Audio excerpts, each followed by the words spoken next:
Savez-vous ce que c'est que l'anémoïa ?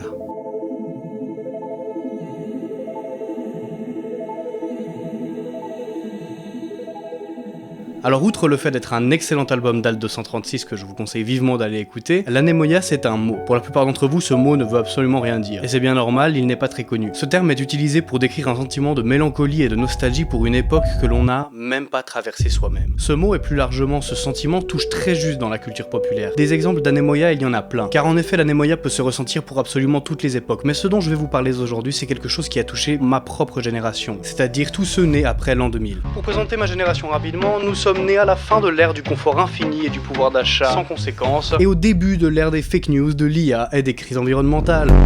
Mais comme tout confort rime également avec ennui, les enfants de l'époque ont bien dû trouver des solutions pour se divertir, non ? Pour trouver un moyen de s'échapper de ce quotidien monotone, rythmé uniquement de salles d'arcade et de cinéma de Steven Spielberg. Car oui, s'il y a bien une série, que dis-je, un raz-de-marée culturel qui a ravagé les années 2010 avec ce phénomène d'anémoïa pour les années 80, c'est bien la série Stranger Things. Et je ne vais pas aujourd'hui revenir ici dans toute l'histoire de la série, ni dans une critique qui serait bête et qui tirerait en longueur. Je veux parler aujourd'hui d'une expérience personnelle qui, je pense, est propre à ma génération. Le phénomène de cette nostalgie que nous avons ressenti face à une époque que nous n'avons nous-mêmes pas vécue, cette fameuse anémoïa.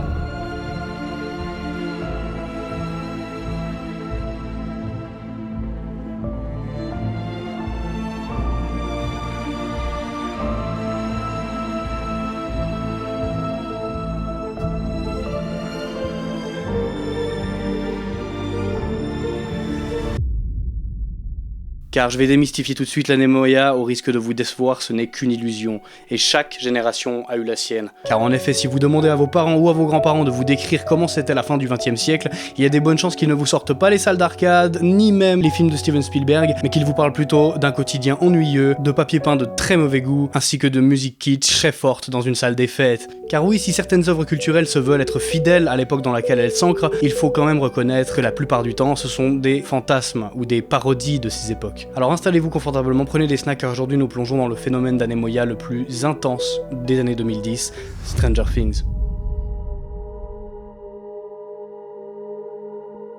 La première saison de Stranger Things a été pensée et écrite comme un tout autonome, qui n'avait pas besoin de suite. Mais lors du raz-de-marée que cette série a provoqué sur la plateforme, Netflix a mis les bouchées doubles pour que les frères Duffer se remettent à écrire une histoire. Et si dans les premières saisons ils étaient surtout sujets du rapport à la famille, celle qu'on perd, celle qu'on conserve, celle qu'on crée et celle que l'on n'a jamais eue, les saisons suivantes parleront quant à elles des traumas et du fait de grandir et de devenir adulte.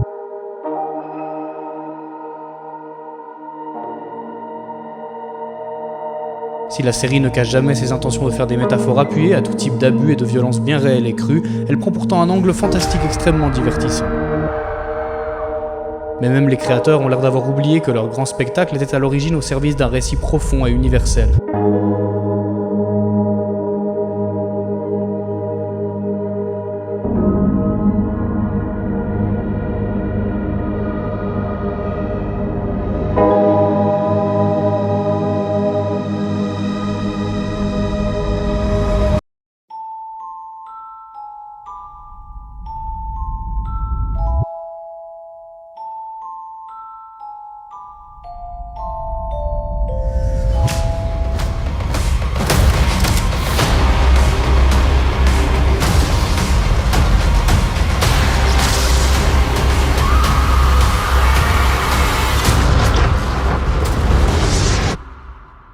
Your friends have lost.